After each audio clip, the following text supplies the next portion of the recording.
اس لیے فنٹر مت بنو. اسلام نے جو دائرہ کھینچا ہے نا, دیکھو دو انتہائیں ہیں. ایک انتہا رہبانیت کی طرف لے کے جاتی ہے آپ کو, اور ایک انتہا اباحت پسندی کی طرف, لبرلزم کی طرف لے کے جاتی ہے. لبرل لوگوں کے ہاں اتنی آسانیاں ہیں کہ نکاح کے تکلف کی بھی ضرورت نہیں ہے. ویسے وہ تقریریں کرتے ہیں کہ یہ مولانا لوگ کم عمر لڑکیوں, بعض علماء نے کی ہے نا, تو شادیاں کرتے ہیں اور یوں کرتے ہیں. خود کیا کچھ کرتے ہیں رات کی تنہائیوں میں, کتنی کتنی لڑکیوں سے دوستیاں لگاتے ہیں, اس پر ان کو کوئی اعتراض نہیں ہوتا. ایک طرف یہ لبرلزم ہے جن کی خواہشات کے دروازے چوپٹ کھول دیے, حلال و حرام کا فرق مٹا دیا. دوسری طرف وہ مذہبی جنونی طبقہ ہے جو رہبانیت کی طرف لے کے جا رہا ہے آپ کو. رہبانیت جو عیسائیوں نے وضع کی تھی کہ نہیں بھائی بس اللہ اللہ کرنا ہے بیٹھ کے, گھر پالنا, بیویاں پالنا, بچے پیدا کرنا اور ان کے لیے کمانا, یہ نہیں ہے. ملک کو ایٹمی پاور بنانا, بس اللہ پہ توکل کرو. ملک کو ایٹم بم دینے کی ضرورت بولو نہیں. نماز سے سارے کام ہو جائیں گے. اگر نماز سے آپ کی ساری حفاظتیں ہوتی تو قرآن صحابہ کو یہ حکم دیتا سورہ نساء میں کہ نماز میں بھی اسلحہ نہ اتارو, اسلحہ پہن کے نماز پڑھو. وَدَّ الَّذِينَ كَفَرُوا لَوْ تَغْفُلُونَ عَنْ أَسْلِحَتِكُمْ وَأَمْتِعَتِكُمْ, کیونکہ کافر یہ چاہتا ہے کہ تم اسلحے سے اور جنگی سامان سے غافل ہو جاؤ اور تمہیں نماز کی حالت میں دیکھ کر اچانک حملہ کر دے تم پہ. ہے بھائی, بولتے کیوں نہیں؟ قرآن تو کہہ رہا ہے نماز بھی ایسے غافل ہو کے نہیں پڑھو کہ بم پھٹے اور سارے لیٹے ہوئے ہیں. حفاظت کا نماز کے دوران انتظام ہونا چاہیے. لوگوں کو گارڈ پہ اعتراض ہوتا ہے. ہمارے حضرت مفتی رشید احمد صاحب کے گارڈ تھا, نماز میں ممبر پہ آگے کھڑا ہو جاتا تھا, ایسے ریپیٹر لے کے نا, یوں دے. لوگوں نے کہا یہ کون سی مسجد ہے, پتہ نہیں, ان کو اللہ پہ اعتماد اور توکل نہیں. نماز میں تو ہم اللہ کی طرف مشغول ہوتے ہیں, تو کیا اللہ ہمیں بھول جائے گا؟ اللہ ریپیٹر سے ہمیں بچائے گا؟ کیا مسجدوں میں نماز کے دوران بم نہیں پھٹے؟ اور کیا صرف بم ہی پھٹتا ہے, لوگ جڑے ہوئے رہتے ہیں بم پھٹنے کے بعد؟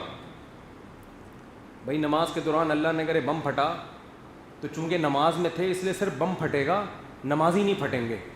کبھی ایسا ہوا کہ چونکہ یہ نماز پڑھ رہے ہیں اللہ ان کو پھٹنے سے بچا لے گا؟ ابے کیا ہو گیا, کیوں سمجھ میں نہیں آ رہی بات؟ ابے تبے پہ آ جاتا ہوں میں واضح. تو ان لاجیکل باتیں دینداروں کی ایک علامت بن چکی ہے. ایک دیندار ہیں, وہ بڑے نیک آدمی ہیں, اب تو مجھے نیک لگ کے لگ جاتا ہے یہ الٹی بات کرے گا آگے سے. پتہ چل رہا ہے نیک ہے, اس کا مطلب ابھی یہ بھیکو ہے. مجھے تو ویکسین پہ ہر وقت نا ملامتیں پڑتی رہتی ہیں, جیسے پتہ نہیں میں کوئی اللہ نہ کرے یہودیوں کا ایجنٹ ہوں جو آپ کو ویکسین لگانے کا میں نے ڈاکٹروں کے کہنے پہ مشورہ دے دیا. تو وہ کہنے لگی کیا ویکسین مفتی صاحب لگا کے رکھی ہوئی ہے, اور کیا لوگوں کو بتاؤ یہ یہودیوں کی کتنی بڑی سازش ہے. ایک صاحب بیٹھے ہوئے تھے, وہ دوسرے ملک سے آئے تھے, انہوں نے کہا یہودی سب سے زیادہ خود اس سے پریشان ہے ویکسین سے, جس کی سازش ہے نا. ان لاجیکل باتیں, نہ کوئی رپورٹ ہے نہ کوئی خبر ہے. ٹھیک ہے آپ نہ مانو نہ لگواؤ, لیکن چپ کر کے بیٹھے رہو, یہ اچھا نہیں ہے. جب آپ کو پوری تحقیق نہیں ہے, دجال کا ویکسین سے اللہ کی قسم کوئی تعلق نہیں ہے. دجال آئے گا, اپنے ٹائم پہ آئے گا, جو کرنا ہے وہ کرے گا. ہر چیز جو آپ کی سمجھ میں نہیں آ رہی دجال کے کھاتے میں ڈالی جا رہی ہے. کہہ رہے یہ جو پاؤڈر کے دودھ ہے نا یہ دجالی سازش ہے. میں نے کہا یار میں بھی ڈبے اور پاؤڈر کے دودھ کا بالکل قائل نہیں ہوں, بھینسوں کے دودھ کا قائل ہوں. جو نکلتا ہے وہ مینڈک بھی اس میں جاتے ہیں, آپ کو شکر کرو یہ چھان کے دیتے ہیں. حقیقت بتا, گوالے جب دودھ دیتے ہیں نا تو بھینس اتنا نہیں دیتی جتنا گوالا دے رہا ہوتا ہے. یہ اللہ کا شکر ادا کرو کہ یہ چھان لیتے ہیں اس کو. اگر یہ بغیر چھانے دیں آپ یہ دودھ پینا چھوڑ دو. مکھی مچھر تو بہت ہلکی چیز ہے, مینڈک نکلتے ہیں اس میں سے, بہت ہلکی چیز ہے مکھی مچھر. مینڈک زیادہ ہو گئی لیکن دیکھ لینا. تو ہم بھی ڈبے کے دودھ کے قائل نہیں ہیں, لیکن دجالی سازش, دجال کا نیڈوں سے کوئی تعلق نہیں ہے. دجال کو دجال رہنے دو. ہر نبی نے یہ حقیقت, لوگ کہتے ہیں دیکھو ہر نبی نے اپنے دجال سے ڈرایا نا اپنی قوم کو. میں نے کہا بالکل ٹھیک ہے, نبی صلی اللہ علیہ وسلم نے بھی دجال سے ڈرایا، بالکل ٹھیک ہے، دجال آئے گا، حضرت عیسیٰ قتل کریں گے، دجال جنت بھی دکھائے گا، جہنم بھی دکھائے گا، بالکل صحیح ہے، یہ باتیں صحیح حدیث سے ثابت ہیں. لیکن آپ کو جو چیز سمجھ میں نہ آئے وہ دجال بولو. جیسے آپ کو امریکہ سے اگر دشمنی ہے، دو بندے گلی میں لڑ رہے ہیں، یہ کس کی سازش ہے؟ امریکہ کی. بھائی امریکہ کی سازشیں ہم مانتے ہیں، آپ کے گھر میں جو لڑائی ہو رہی ہے اس کا امریکہ سے کوئی تعلق، ہر چیز امریکہ کے کھاتے میں مت ڈالو. اور روحانی عامل ڈالے گا ساس کے کھاتے میں کہ تمہاری ساس نے کروایا ہے، سوکن کے کھاتے میں ڈال دے گا کہ میاں بیوی کی لڑائی لڑوائی ہے، وہ روحانی عامل اسی کھاتے میں ڈالتا ہے، حالانکہ وہ ان کا اپنی غلطی ہے، لڑ رہے ہیں آپس میں. ان لاجیکل باتیں. تو دجال کے کھاتے میں نیسلے کا پانی دجال میں ڈالا ہوا تھا، نیسلے اور یہ ایکوفینا اور یہ جو پانی آ رہے ہیں نا کمپنیوں کے، یہ ڈاکٹر آپ کو بتائیں گے یہ فائدہ مند ہے یا نقصان دہ ہے. یہ میں بھی ڈاکٹروں سے ہی پوچھتا ہوں، اس میں دو رائے ہو سکتی ہیں، وہ کہ فائدہ مند ہے کوئی نقصان دہ. میرا یہ بھی موضوع نہیں ہے، ورنہ ایک نئی جنگ چھڑ جائے گی. تو لیکن میرے بھائی اس پانی کا دجال سے کسی قسم کا کوئی تعلق نہ، یہ دجال کی تیاری ہے پانی، نہ دجال سے اس کا کوئی تعلق ہے. پولیو کے قطرے دجال کے باپ کو بھی معلوم نہیں ہے.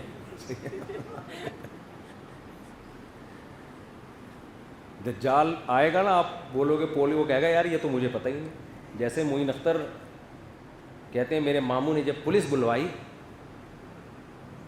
مالک مکان نے جب پولیس بلوائی نا، ماموں کرایہ نہیں دے رہے تھے، وہ کہہ رہے تھے کم بخت پانی کیسا آ رہا ہے تو ایک لوٹا بھر کے دکھا دے نلکے سے. تو جب کرایہ نہیں دے رہے تھے تو مالک مکان نے جب پولیس بلوائی تو میرے ماموں نے پولیس کے ایسے ایسے پارٹس کو گالیاں دی ہیں کہ پولیس والوں کو بھی ان پارٹس کا علم نہیں تھا. وہ مجھ سے پوچھ رہے تھے بھائی یہ والے کون سے اعضاء ہیں جسم کے جن کو یہ گالیاں دے رہے ہیں؟ کہہ رہے ہیں پتہ نہیں، میں نے خود پہلی دفعہ سنی. تو جیسے معین اختر کے ماموں نے پولیس والوں کے جن پارٹس کو گالیاں دی ان کا پولیس والوں کو بھی علم نہیں ہوتا. اور واقعی آج ایسے ایسے پارٹس کو گالیاں دی جا رہی ہیں جو آدمی میں ہے ہی نہیں.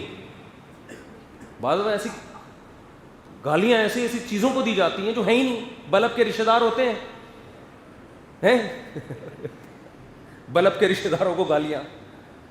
بلب کی نہ والدہ ہوتی ہیں نہ ہمشیرہ ہوتی ہیں. لائٹ چلی جائے تو لوگ کیا کرتے ہیں؟ بلب کے رشتہ داروں کو گالیاں دیتے ہیں نا. کیا خیال ہے بھائی؟ تو بلب کے تو کوئی رشتہ دار نہیں ہوتا، لیکن بلب کے رشتہ داروں کو گالیاں. تو خیر، تو دجال جب آئے گا تو ہم اس سے پوچھیں گے یہ پولیو کے قطرے پلانا آپ کی سازش تھی؟ یہ کرونا آپ نے نکالا؟ کرونا کی ویکسین آپ نے نکالی؟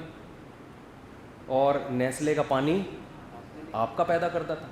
کہ بھائی ان پارٹس کا تو مجھے علم نہیں. بولو. کہہ رہے یہ تو ہم نے خود پہلی دفعہ سنا ہے. کہہ رہے میں جتنا برا ہوں نا اتنا ہی رہنے دو، جتنا برا ہوں وہ میرے جہنم میں جانے کے لیے کافی ہے. دجال کہے گا اسی پہ خدا مجھے جہنم میں بھیج دے گا جو میں کر رہا ہوں، لیکن وہ جرائم میرے کھاتے میں مت ڈالو جن کا مجھے علم ہے ہی نہیں. تبھی وہ پولیس والے کہنے لگے ہوں گے نا کہ بھئی ایسے پارٹس کو گالیاں دو جو ہمیں معلوم تو ہے تاکہ ہم ان پارٹس کا دفاع کر سکیں. ایسے پارٹس کو گالیاں دے رہو جو ہیں ہی نہیں تو ہم دفاع کیسے کریں اس کا؟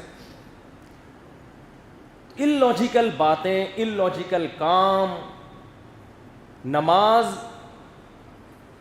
اللہ اور بندے کے تعلق کا ایک ذریعہ ہے. نماز برائیوں سے بچاتی ہے، نماز مصیبتوں سے بچاتی ہے، لیکن مصیبت سے بچنے کے اسباب پہلے اختیار کرنے پڑیں گے، پھر نماز کے ذریعے اللہ سے تعلق قائم کرنا پڑے گا.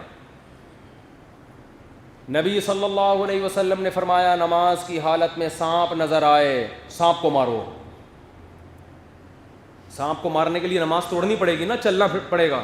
آپ نے تو یہ نہیں فرمایا چونکہ نماز میں مشغول ہو سانپ کیا اژدہا بھی نظر آ جائے اللہ پہ ایمان مضبوط رکھو، تم اس وقت اللہ سے رابطے میں ہو، تمہارا سانپ کچھ بھی نہیں بگاڑ سکتا. کیا ہو گیا بھائی؟ میدان جنگ میں نماز کا طریقہ بتایا گیا کہ اے نبی جب آپ میدان میں نماز قائم کریں جماعت سے تو سارے مجاہدین آپ کے پیچھے نہ کھڑے ہوں، آدھے فرنٹ لائن پر رہیں، آدھے ایک رکعت پڑھ کے واپس چلے جائیں. وہ اپنی ایک رکعت وہاں مکمل کریں.